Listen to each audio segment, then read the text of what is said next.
Hello? Hello? It's not too loud. It's not too loud. And we're about to start. We're about to start.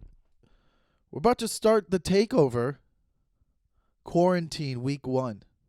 That's what this episode will be called. That's what we're going to call it. Not a good way to start. We're off to a bad start. Again, I'm not much of a starter. No, I don't want to say that. I take that back. I'm a starter. I'm a starter if we're talking about sports. If we're talking about like little sports and stuff. But, I'm a slow starter. That's for sure. Like I'll score 2 points in the first quarter, but I'll have like 3 assists. That's kind of the start. That's a starter I am. It's like, oh, slow start. But then second quarter I might hit 10. I might get 10 points. And then like at half I got 12. It's like, oh, okay, he's having a pretty good game. Sometimes third quarter could go. We don't even know how the third quarter will go. Fourth quarter, I close out, baby. I close out. I close out, dude. I'll score 20 in the fourth. That's what I'll do. That's what I do. So here we are. Takeover quarantine week 1. It's been 1 week since I haven't done stand-up. I think that's the longest I've gone in my short-lived career. I've been in LA almost 10 years. I've done stand-up almost 9.5, and I've now have gone 1 week. A week ago today was the last time I did stand-up. So then this is what I started. I was like, well, I got to do something. I'm going crazy. I can't really do the podcast season 2 of the Takeover where I'm interviewing people, like it's just too much to ask for. So we're just going to have to go back to solo for the rest of this season. Or, who knows? Maybe this season's going to keep going forever. I don't know. You know what I mean? I don't make the rules. I kind of just go with the flow. Like, did I know that the world was going to end up like this? No, of course not. If I knew, I would have been way more prepared. I mean, last night was a disaster. They said, hey, there's going to be a lockdown. I didn't know what to do, so I was like, let me go to Ralph's. I go to the secret Ralph's. I got a secret Ralph's I go to. Nobody knows about this Ralph's, okay? I mean, people know about it, obviously, because the Ralph's, it does fine. The business is good over there, but it's quieter. It's across from Bristol Farms on Beverly and Doheny. It's like a nice West Hollywood one, but, like, people forget about it. But I don't forget about it. I didn't forget about it at all. I remembered. I go, oh, this is where I'm going to go. You could go to the Ralph's, Rock and Roll Ralph's on Sunset. Bro, that shit's going to be dead. It's a disaster. There's another Ralph's, I believe, somewhere on Fairfax. No, there's a Trader Joe's, and then there's a Whole Foods. But those, bro, it's gross. Every time I go to those ones, I feel gross. I feel like we're reminiscing of season 1 of the Takeover where I talk about, like, the best grocery stores, which is hands down Publix for sure if you're in the Southeast. But I go to Ralph's, and there's a line outside of Ralph's. Because they can only let so many people in. So I'm waiting. I think they can only let like 25 people in the whole grocery store. So I'm waiting. I get there. There's maybe like 8 people in front of me. And the lady, she's a younger lady working there. And she goes, I just want to make an announcement that, not everybody's going to get in tonight. I'm sorry. We're closing at 8. They close at 8 for some reason because they need to keep the hours shorter because they want to keep people away from big groups or whatever. Who knows the excuse? Not all Ralphs are like that. This specific Ralph's, for whatever reason, closed at 8 last night. And last night was Thursday. So today's Friday. Been 1 week since I've done stand-up. So there's like 8 people in front of me. And I'm like, well, I got nothing else to do. If I don't get in here, this is it. Like, I'll go across Bristol Farms, across the street. But that place was slam-packed.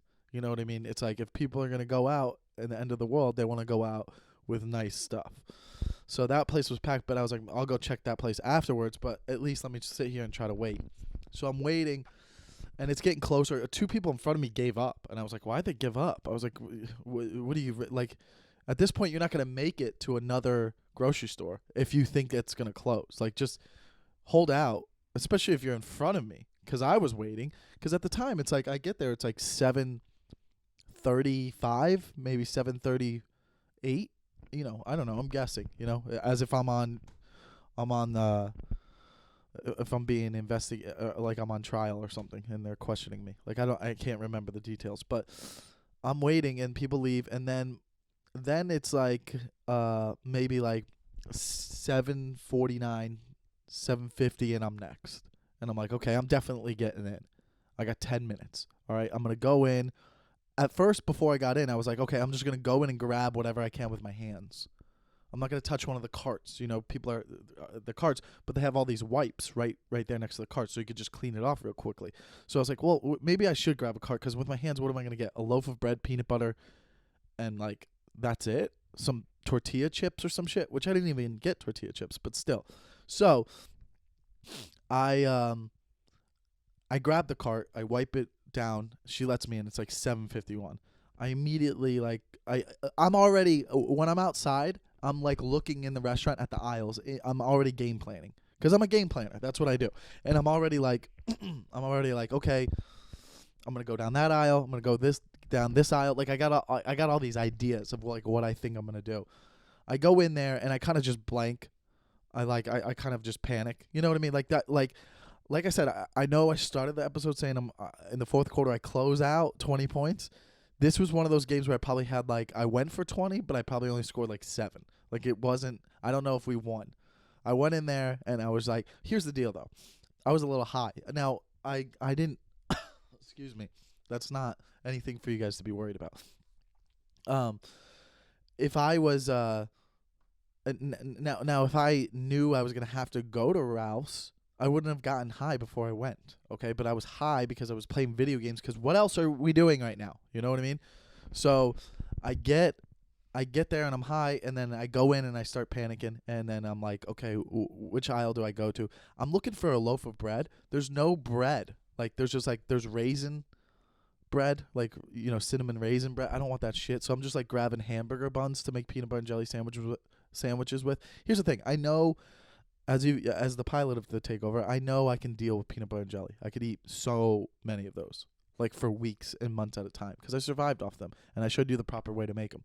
So I'm just going and getting these. I'm getting the hamburger buns. I grabbed some other loaf of breads. I grabbed some bagels. There were bagels. No cream cheese, by the way. I panicked. I forgot. But there's butter here at the house. But I grabbed spaghetti, some rice, things that I know that can last a long time if I don't make it, besides the bread. But the bread I'll just eat. Yeah, I'm going to carb it up. Oh, people, you're carboning up. You're going to carb it up. Because I posted a video about this on my Instagram. It's like, relax, okay? So, but I'm in there freaking out, and over the intercom, they're like, all right, you guys got 5 minutes. We're closing in 5 minutes, so start heading to the checkout aisles. I'm like, okay. And then they start doing that, like 3 minutes left. Dude, I'm high. You're fucking making me like, oh shit, I'm running out of time. Like I'm running through the supermarket like it's supermarket sweep, the game. Like people commented, so now I know what it was called. I never watched it, but I remember that as a show. And I'm fucking running around trying to like think of grabbing things as quick as possible. I'm at the checkout, like I did self-checkout, so I'm like looking for things close by I could just grab. I'm like, they're rushing me. They're causing so much anxiety.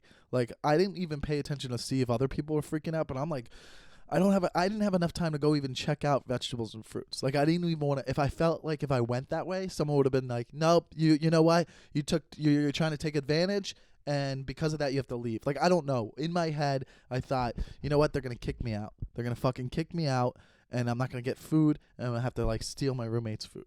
So, you know, I don't know. I was making up these scenarios in my head that shit was gonna go down, and I was like, I can't do that. Okay, so I fucking grabbed what I got. And I got out of there. But boy, I mean, with their countdown, 1 minute left. Like, why are they doing that? Like, hey, just be like, hey, it closes in 5 minutes. And they'll be like, hey, guys, we're closing now. Everybody come to the checkout line. They were like doing a countdown to fuck with us. It was almost like the guy was evil. And he was just like, watch me fuck with these people. And then he was like, whatever, man. So either way, I'm a fourth quarter guy. And that's what's up. So here we are. I got my stuff. I got plenty of peanut butter and jelly. I got some notes here that I wanted to talk about. This is how we do it, okay? This is how we're gonna be doing it. It's been 1 week since I've done stand up. Man, I feel like everybody's gonna come back to stand up, and we're all just gonna be equals. We're all just gonna be the same. We're all gonna be really bad at stand up. We're all gonna be like, what? I forgot how to do it. We're all gonna be bad at it, and I'm gonna hit the ground running. I'm going to get up more than everybody, and it's over. It's going to be over. It's going to be over for everybody. That's not going to happen, obviously, because you still have the experience of doing it so many years. I mean, we're definitely going to be a little rusty. I feel like I'm just going to put out everything I've had and start fresh. I think that's a good idea. If this goes on for months, I got old footage. It's not the greatest footage, but I might as well just cut it up and put it out. I might do something like that. I might put some of my stuff out because by then I'm just going to be over it. Like, I'm going to be a new man. This is a traumatic moment. Everybody's going to change from this moment on. You're going to there's Michael Lenoci pre-coronavirus and there's Michael Lenoci post-coronavirus. There's two types of Michael Lenoci's. And that's how it is for everybody. Whatever your name is. If your name's Taylor Swift, there's pre-Taylor Swift, there's pre-coronavirus Taylor Swift, post-Taylor Swift coronavirus. And that's how everybody is. This is the most traumatic moment in all of our lives. Unless you're 2. If you're 2, you have no idea. You have no idea, and hopefully you don't have to experience something like this. But I mean, I'm done. Like, if this goes on 3 months, I'm putting everything I've ever had out. And I got a lot of it on footage. It's not great, but whatever. I'm just going to put it out. What's the point? I'm going to start off fresh, start off new. That's all I can really do. That's all I got. All I got is us, baby. All I got is us. You guys listening to this and me recording the podcast. So hopefully it doesn't go on too long. I know that I usually promote the shows. I'll be like, oh, I have a show coming up in San Diego, April 23rd. Probably going to get canceled. By April 23rd, show's for sure going to get canceled in San Diego. Everything else has gotten canceled in April now already. This is fucking crazy. On top of that, my dog Wade, his health is declining. Sorry to bring you down. I know that some of you guys are probably watching this like, hey, let's cheer us up. We're stuck. But, you know, life is real, and we're going to talk about real life things. Wade's health is declining at the worst time possible. I've taken him to the vet 3 times in the last week. He's on meds, so we are just giving him the best life he can have, and we hope he can make it through this. But I don't know if he will. I can't promise anyone anything. He's literally sleeping on the floor right now. That's all he does now is sleep. I give him human food. I've made him ground beef. He's got some neurological thing going on. They think it could be a tumor in his brain. So we're just giving him meds, and we're gonna give him a happy life. And I think he's happy, and I'm not being selfish keeping him alive. He's still happy. So. You know, they said that this could go on for, who knows? He could live a long time like this. Or, it could decline really quickly. And, he'll sleep like this, lay down. He'll lay down like, I wish I could show you, but whatever. You've seen enough pictures. He'll be like sleeping like this the other night, and I was playing video games. I've been playing a lot of video games. I play Madden a lot in NBA 2K. And he got up out of nowhere, and he came over to me last night. And I paused the game because it was just weird because he hasn't really given me a lot of attention. He hasn't been really affectionate in this process. I think, part of him doesn't really know what's going on, and he's a little confused. And I also think that he's probably having headaches and he's in pain. That's what the vet maybe suggested. So he came over. I thought it was weird, so I paused my game. And then he just walked right up to me, and he started kissing me, and we started, like, giving each other affection and stuff and hugging each other. And it was like for like 10 minutes. And I felt like that was him saying like goodbye to me. Like he was like, hey, sorry, I snapped back into it, but I'm here and I just want you to know I love you and I miss you. And I just broke down and I just started crying. And I started walking around my house crying, trying to hide it from my roommates. I couldn't let them see me cry, which is fine. It's okay to cry. And I know that. But probably the first couple times I've cried in the last 6 months about him. And it was rough to think about, and then he just stumbled away because he's like wobbly and his back legs go out because he's losing his mind. But man, you hear people talk about it all the time. They're like, oh man, losing a pet is one of the most difficult things you'll go through in life. I mean, my dad was, when we lost both of our previous dogs. Here's one actually right here. This is Blaze. This is my childhood dog. Blaze, he was the best dog. But when he passed away, my dad was pretty messed up from that. More than when his mom died. We would make that joke. We'd be like, hey, were you more upset about the dog? But then you think about it, like, you don't cuddle with your mom in bed for 20 years, for 17. That dog lived to almost 17. You don't cuddle and play with your mom like a dog. So I don't know. Everybody's different. Um, but yeah. So right now, bad time. This is the lowest my life will ever be. This is rock bottom for me. Not doing stand up. Money's tight. We don't have money. Stuck inside the house. Wade's health declining. Can't eat. Can't exercise really. Can go on a run, but like we'll all grow from this and we'll get better. And you know, in the process, have to talk to my parents on the phone, which I mean, this annoys the shit out of me, man. I mean, I can't. Okay, first of all, um, like I'll call like excuse me, like I've been having the most annoying conversations. Like for instance, like with my mom and dad. Like today, my dad called. He called. I called him back and I go, "Yo, what's up?" You know, he's just keeping in touch with to know about Wade, and he's like, you know, you doing okay over there? You guys being safe? You know, you don't want to spread the virus. I'm like, yeah, we're just stuck in our place. And he goes, well, you know, you have roommates and stuff. I go, Dad, if one of us has it, we all have it. It's just that's it. We're not spreading it. He's like, well, do you have like the disinfection wipes and stuff like that? I'm like, what are you? Yeah, yeah. Like, what are you worried about? Like, we're not going anywhere. Like, this is what it is. Like, there's 3 of us here, and we're not like meeting up with other people. Like, this is it. Like what? Like what? Stop coaching me on how to survive in this moment. Like you don't know. Well, this is both of our first times. Okay, so you don't like really know. Well, make sure you're wiping down everything. Like I don't need this. Why do parents make it more difficult to live in situations like this? Anytime something is going on, they don't make it easier. They want to tell you, and I know that's the nature of parents, but they want to tell you, they want to guide you through it. They want to give you their life experience. They're like, well, I've been in life and I know this, so I want you to have this information that I'm thinking how I would act in this situation. It's just like, well, neither of us know what's going on. This is both of our first time. Like, I make sure you're washing your hand. Like, of course, I'm not 10. But that's what they do. They all want to like. Even my mom, she's been like, you know, maybe she's been talking to me about Wade. Like she knows, like you should do this.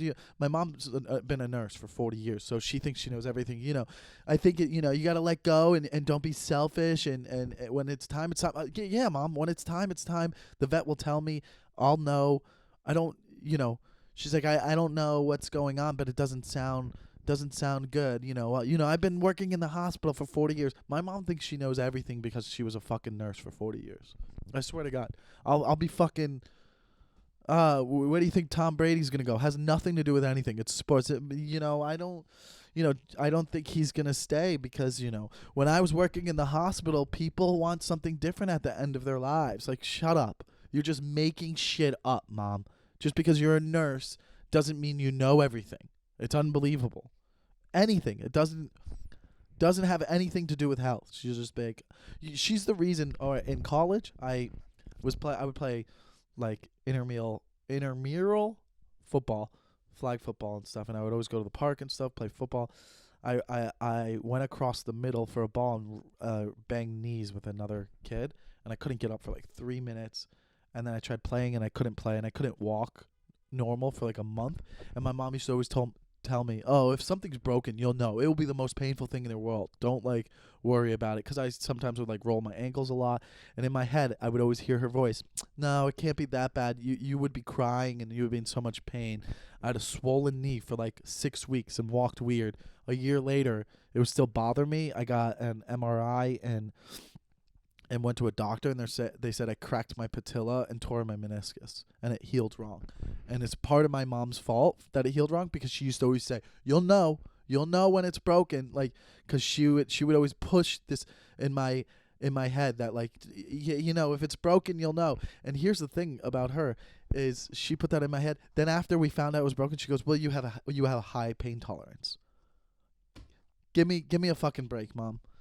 You're the reason I have a high pain tolerance, because you told me that nothing was broken if it wasn't that painful. So it's partly her fault. Mom's pain tolerance.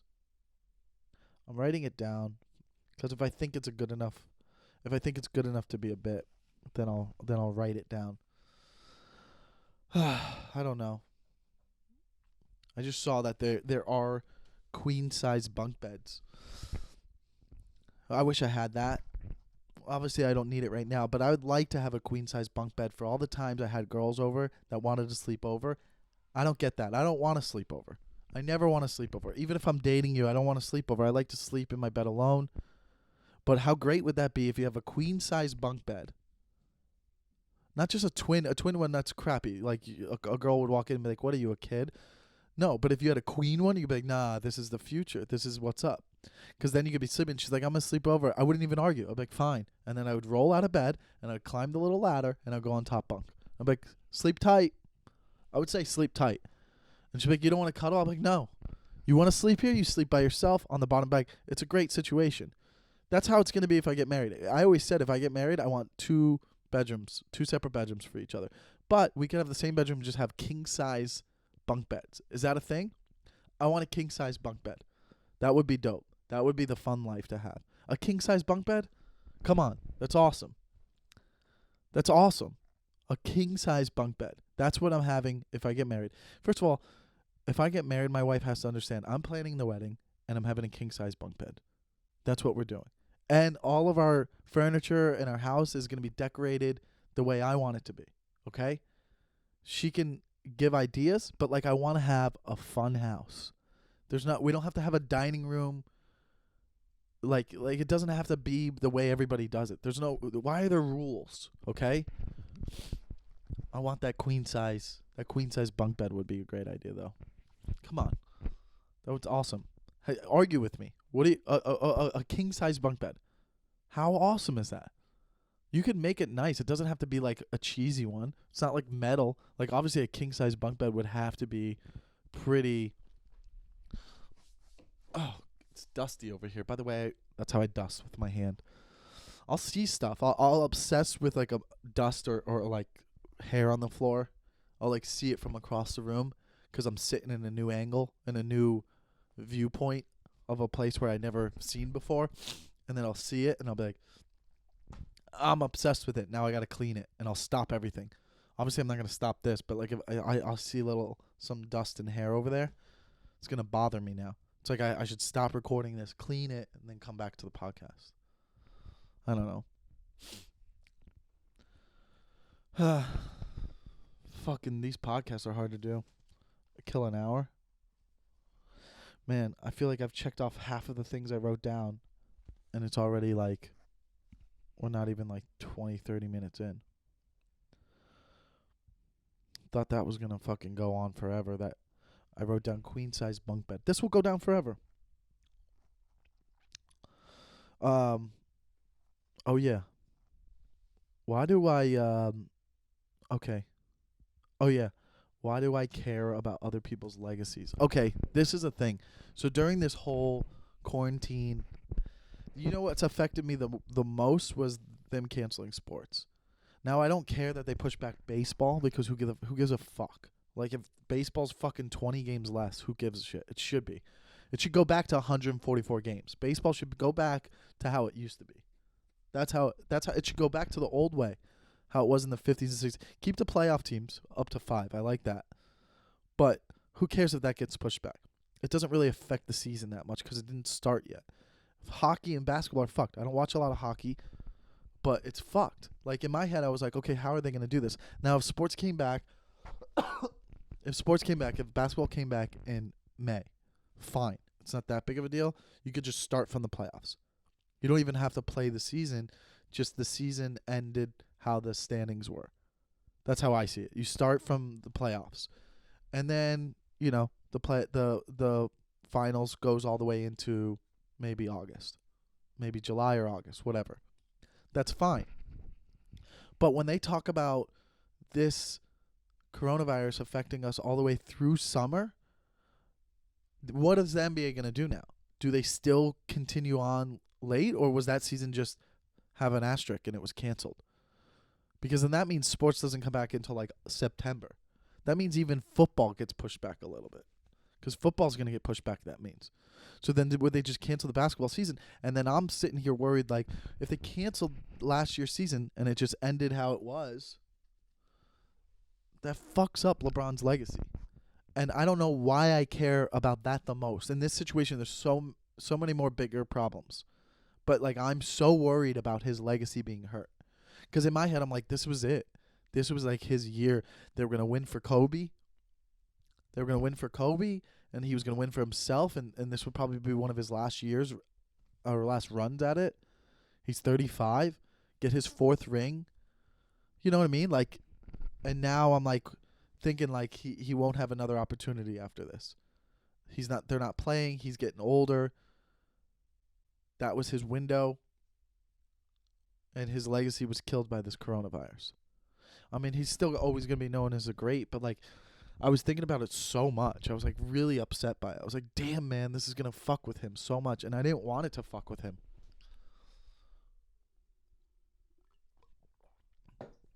But I don't know why I even care. But I love comebacks, man. Like I like for when Tiger Woods won the Masters last year, that shit was unbelievable to me. It was one of the greatest things I've ever watched. I don't know why I care so much about other people's legacy. Like I should just work on my shit. Try to create my own legacy. I don't know. Like Zion's first game back when he hit those like 4 threes, that was unbelievable. That shit fucking inspires me. It was so cool. So I don't know. I think that's what's bothered me the most. The fact that they canceled basketball. Well, it's good that they did. They had to. They had to do everything that they've done. They've had to do. But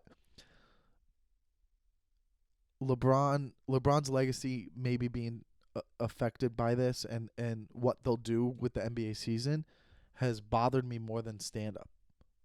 Like stand up, it's like okay. I know I'm going to get to do it again, and stand-up's not like a thing where, like, I'm running out of time. I'm going to do stand-up into my 50s. You know what I mean? Like, it's fine.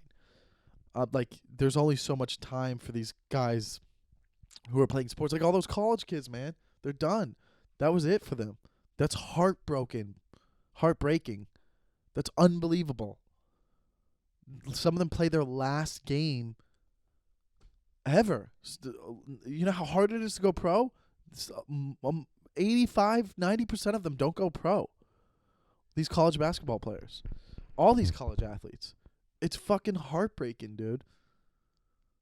Vince Carter's game, it was just a regular goodbye game. Like, there's a lot of things that are messed up in this situation that we're not even thinking about. That obviously don't even matter. I mean, there's, like, again, I don't want to sound insensitive. There's way bigger issues. There's people dying.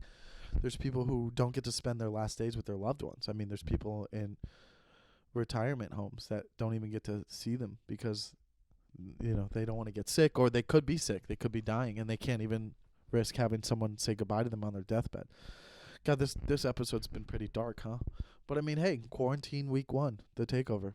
That's what's going on. So, I don't know. I don't know why I care about that stuff, but I just got pissed off because I was sitting here setting up for the podcast, and I'm hearing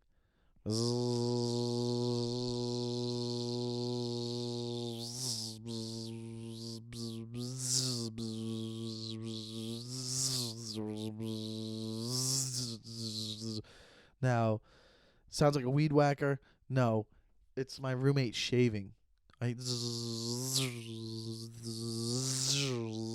I'm like, okay, what is he doing? He's shaving? I go out. I go, what are you doing? And half his beard's gone. I'm shaving. Why? Well, because you got it. I go, nobody's going to see you. We're stuck inside. Grow it out with me. No haircuts, no shaving. That's how it should be. Everybody, let's see what everybody looks like at their worst. He's like, no, you gotta keep your routine going. Keep it how as if everything was okay. Everything's not okay. Everything is not okay, guys. Guys, we're in quarantine. Nothing is okay. Why are we gonna act like it's okay? Everybody, grow out your fucking beard. Grow out your hair.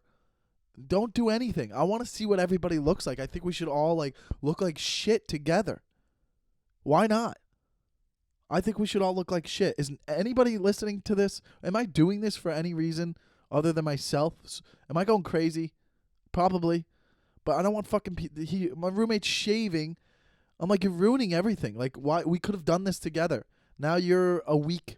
Now I'm a week and a half ahead of you now. And then he just left a mustache. Now he's got a fucking gay mustache. Why are mustaches? Mustaches are just. I assume that you like the same sex when you have a mustache like he does. I wish I could show you. Whatever, if I offended someone. I don't know what's offensive. I don't fucking know. Are you kidding me? Just relax. Don't shave your fucking face. That's all I'm saying. I just think it should be like, I think like we should all come out. Like we should all come out in like 2 months and we're just like pale with beards. Everybody should have a beard except, the people who don't grow them. But like we should all have long facial hair, mustache. Our hair should be long. Like we should all look like shit. Oh, but we need to shave because we gotta, that's how you stay sane. You gotta keep your routine. You gotta act like you gotta wake up and do your morning routine how you normally would if this wasn't happening. No, but it is happening. So let's change our life. I changed my room. I readjusted it. You know what I did? Listen, now there's rules with bedrooms. I know that your bed should never be against the wall, but I rearranged my room and I moved my bed to the wall and I used this chair that I'm in and I put it against the bed and it's a perfect seat right in front of my TV for video games. I made my room a video game room. That's what it is. It's perfect for playing video games and that's what it's for. So I hope that the camera is at the right level. I just realized I was slouched down a little bit and I was like, what if this is cutting off the wrong part of me and I just got to put this on YouTube however it shows up. But either way, rearrange your room if you want to. It makes you feel a little bit better. It always does. I think I talked about this in season 1, but I'm not shaving. That's the point. The point of this is I'm not shaving until I'm allowed to do stand-up. I'm going to let it get so long. I don't care. I can't hang out with women right now. I don't have a girlfriend. I don't have anyone to hang out with. Even if, I haven't even got a boner. I swear to God, I don't even remember the last time I got a boner. I haven't thought about sex. I haven't thought about masturbating. I feel like it's disrespectful in this moment. It's weird. I'm just not in the mood. There's a lot going on. I think it's because I'm stressed. The other day, I woke up and my lip was swollen for no reason. Like someone came in the middle of the night and punched me in the face. These are not signs of coronavirus. I just woke up and it was stress. It went away. Took a Benadryl. I don't know. I think it's with Wade, with the coronavirus, and LeBron's legacy. Those 3 things are all driving me insane. And my roommate shaving. And now he's got his stupid fucking mustache. He's like, oh, his personality's different now. He's like, oh, does this mustache come with swag? Or whatever he said. He's like, oh, guess what? I'm a new person. Imagine shaving 80% of your face and then having a different personality. Imagine it's like someone who gets a new car and thinks they're fucking better than everyone all of a sudden. I did that. When I got a new car, I fucking immediately felt better. I felt fucking cool as fuck. I felt cool as shit in my fucking Jeep Wrangler. I like that I'm a guy that wears a backwards hat and has a Jeep Wrangler with a dog. Soon to be no dog. I watched Outbreak. Remember Outbreak? Here's the deal. You know what I realized? I don't know about these dating younger girls. Before I get into the Outbreak thing. I've dated a lot of different people in the last year. All different ages. The youngest, 24. The oldest, 30, 33, 32. They all have problems. I'm not saying I'm perfect, but I'm saying we all have our issues, okay? I've met girls in their 30s with self-confident issues, and then I meet younger girls who, listen, I'm not a smart guy. I'm not going to say I read books, I'm knowledgeable, I know a lot of things. I know what I know through my life experience. That's what I know.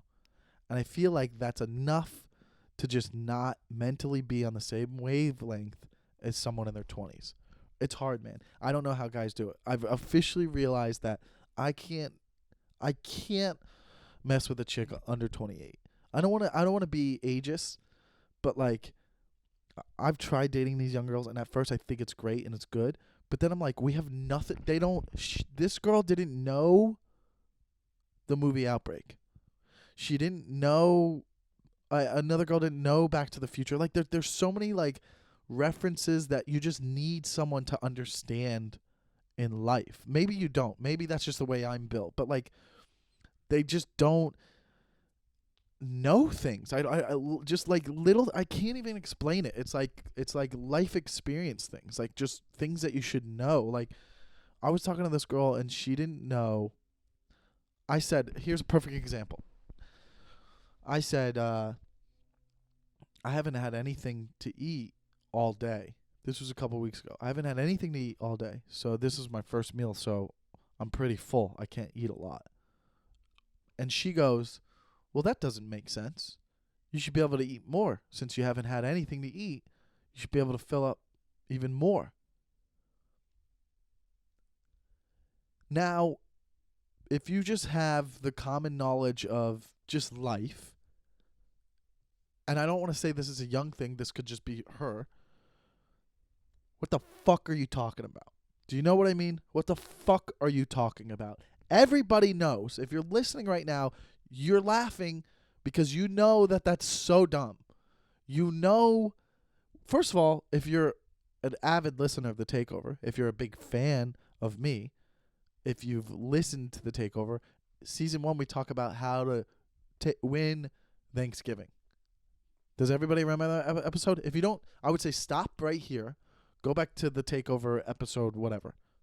It's I don't know what episode it is. It's probably labeled How to Win Thanksgiving or something like that. Bro, if you want to eat more later on, like if you have a huge breakfast, it expands your stomach. You'll be able to eat more. Like if I had eggs and pancakes for breakfast, and then at lunch I had a chicken sandwich with fries, dinner time, 6 hours later after lunch, I'm going to be so hungry that I can eat so much because I've expanded my stomach. If you wake up and I have a coffee and then I don't eat anything all day until 7 p.m., I have one little thing, I'm going to be full because my stomach is shriveling up. Now, you don't have to be a fucking smart person to know this. You just would know this from life, from living. And that bothered me so much that she didn't know that. And she was arguing with me. She was like, wait, that doesn't make sense. We were going back and forth. And I was like, how does that not make sense? Now, hold on. I can understand that if you're an alien or if you are a child, an alien or a child or someone who doesn't know things, and I explained to you that I had this jar of water right here. And I said, hey, if I put nothing in this for the first 8 hours, but then at hour 9, I put as much food as I can get into it, how much would I be able to fill it up? And you'd be like, all the way to the top. As opposed to if I, the first hour, put some in it, the second hour, put some in it, the third hour, put some in it, you'd be like, by hour 9, you wouldn't be able to put a lot in it because you would have filled up throughout the whole day. Now that makes sense, right? If we're dealing with a goddamn fucking jar, a cup, a glass, right? That makes sense. But this jar is not a stomach, right? I can't believe I'm teaching you guys science. Is stomach a muscle? I want to say it's a muscle. Either way, it's tissue.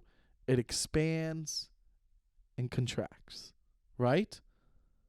So, if this was a stomach and I fill it up, it's going to get bigger. It's going to get bigger. That's how your stomach works. That's why I'm not a teacher. But if I was a teacher, that's how I would do it. I was so mad about it. I couldn't believe it. All this because I wanted to talk about Outbreak. So now Outbreak. I don't know if you guys remember Outbreak, but Outbreak is probably 95 or something. I would have to look it up. I don't want to look it up because then I'm off screen. Okay, but Outbreak is the movie about a pandemic, about a virus that goes around the whole country. And I remember watching it as a kid. Like I remember seeing it, but it's funny. This is a time to watch a lot of old movies you saw when you were a kid, because you miss so many things. You're like, oh my god, I didn't even realize that's what they meant by this, or that happened, or this happened. And then you also, some of these movies, they don't age well. They're really bad. Some of them are racist. Some of them are prejudiced. It's just so funny to just see. You can really see how times have changed just in movies, which is another fucking fucked up thing that I think I've heard someone say somewhere. Whereas like when people get in trouble for tweets and stuff, like when Kevin Hart got in trouble for tweeting and had to not host the Oscars anymore, it's like, bro, there's so many things in TV shows you could cancel those people then, because they were reading lines from fucking a TV show that was like written in a horrible misogynistic way or some shit. But anyways, in the movie The Outbreak, it's pretty good. Dustin Hoffman, Gooden Jr., what's his name? Yeah, him. Oh, there's so many. The actress in it too, man. She was so big. She was in so many movies. And you forget that too. Like, have IMDb ready for you, because then you'll be like, oh yeah, what happened to her? What else was she in? I do that a lot. But the movie's just so ridiculous. At the end, they're fucking in this helicopter, flying all over the place to save the world, because they're gonna bomb. I'm not ruining anything, by the way, but they're gonna bomb the town, which is in like it's like Cypress Creek, California, wherever that is, somewhere north. They're gonna bomb it. That's what they would do. They were gonna bomb the city to stop the outbreak, like it was just only in that city. And the government agreed that they're going to nuke the city. And before they nuked it, Dustin Hoffman had found the host, which they'd be able to make a cure, for this virus if they got the host. So they find this monkey. To find the monkey, they add in all this other bullshit. Instead of just saying, hey, it's this monkey, which they could have written in a better way, he goes to investigate at this one place. They take a helicopter. They figure out, oh, it's on this boat. He flies a helicopter. No, first of all, they go to like San Francisco to get the records of some like imported boat thing in a helicopter. It would take an hour wherever they are, even if it's a half hour away. Just getting in a helicopter, getting there, getting out, running up there and getting it. All right. They get the information. They're looking up in the computer. They print it out. They fax it. They find out it's on a boat that left earlier in the morning. So now they fucking get back in the helicopter and they fly out to sea off the coast to go find this boat. They find the boat, and he jumps off the helicopter onto the boat. Goes in the boat, asks him, who's this guy? This guy's dead. They show him. They kept him in the freezer. They show his bunker, his bunk bed. He's got pictures and stuff, and he sees a picture of a monkey, and it clicks. He goes, that's the monkey that they must have taken that was not checked in or whatever. He's still on the boat. Then they get back on the fucking helicopter. They take the helicopter to the national news, local news, whatever, that's doing a live broadcast. They get back in, and they get on TV, and they're like, hey, if you've seen this monkey, we need it. It's the host. To everybody all over California. Just so happens that this little girl who plays with this monkey, her mom catches this on TV at the last moment, and they say, call this number. She calls this number, obviously, and was like, hey, I have the monkey. They get a phone call. They find out, oh, wow, we're coming to this address. So this is so ridiculous. They get in the helicopter, fly to the house where this monkey was seen playing with. This is all going down in like within an hour, by the way, because they're running out of time because they're about to bomb the city. They fly to this place.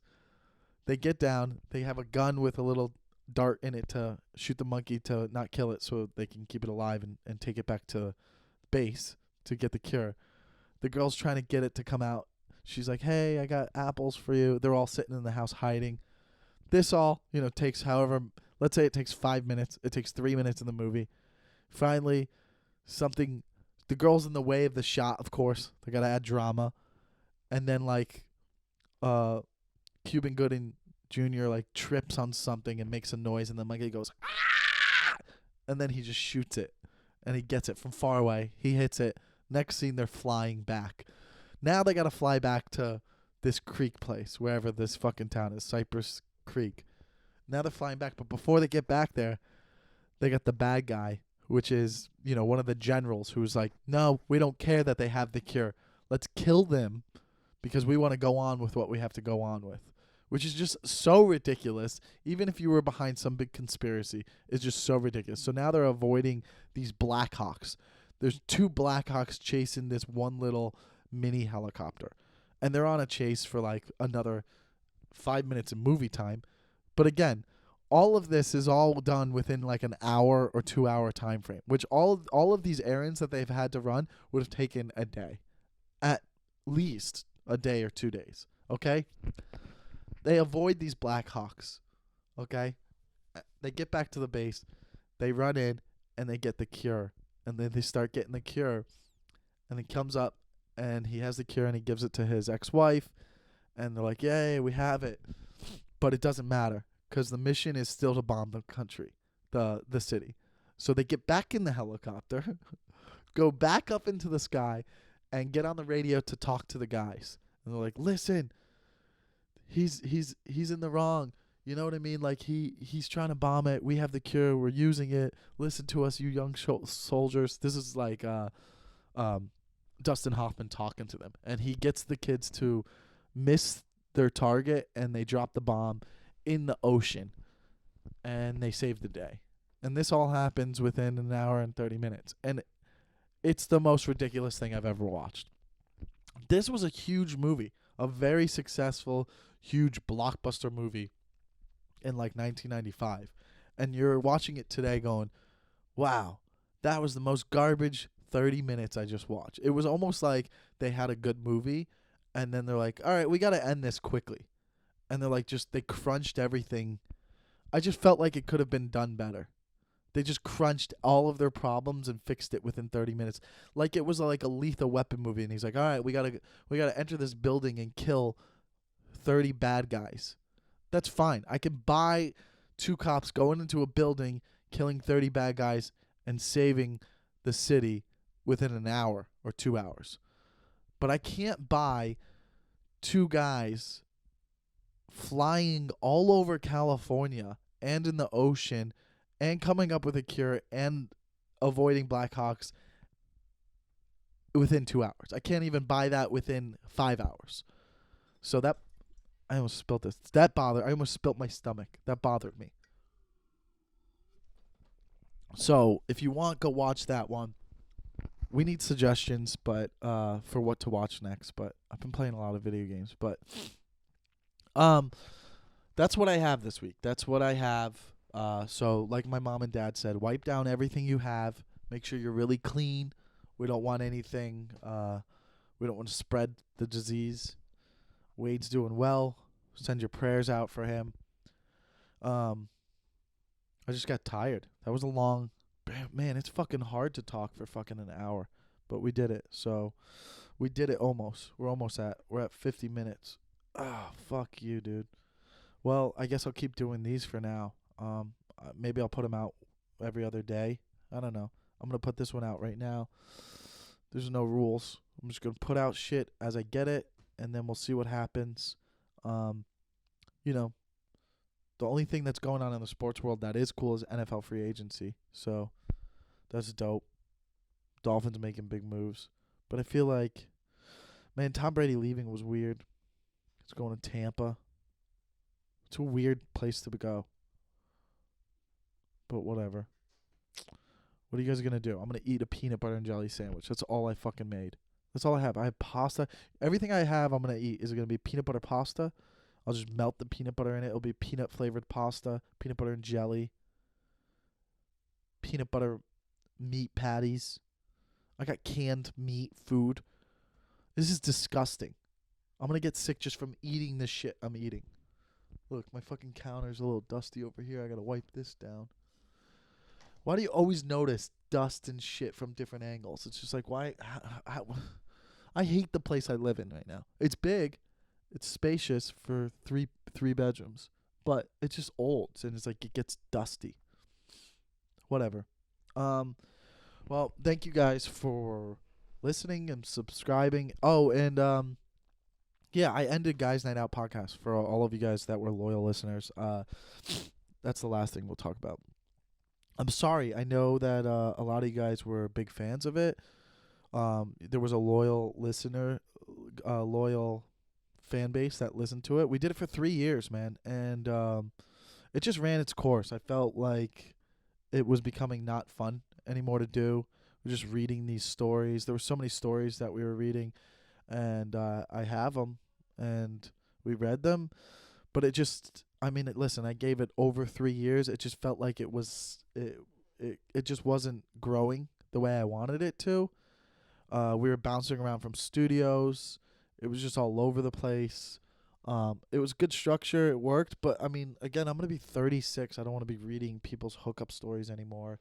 It got old. And it was just, like, kind of, like, grotesque.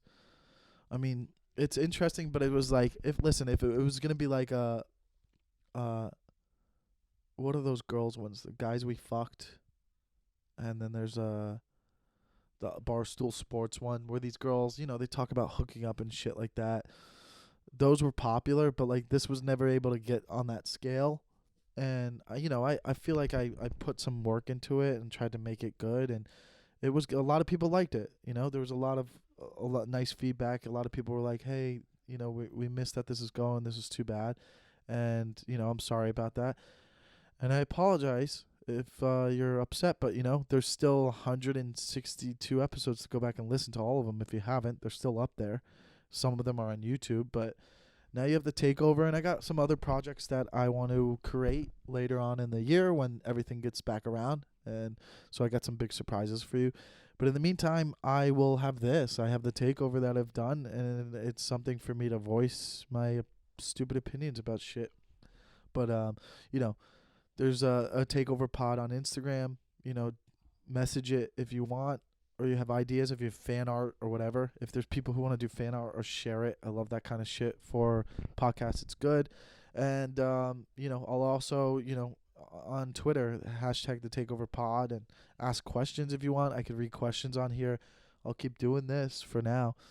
This is all I got. This is me trying to do stand-up, I guess. I don't have fucking, anything else to really do, but I appreciate the love from Guys Night Out, and again, you give it a try, and not everything always works out, but it was a fun 3 years, and we'll see. We'll try something else. You got to create more things. I've done a lot of things throughout my career that I've tried, and then I moved on from. You just keep trying and hope something hits, and that's that. But thank you guys for listening to this.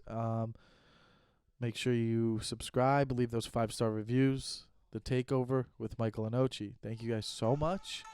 Stay safe out there. Bros, be safe.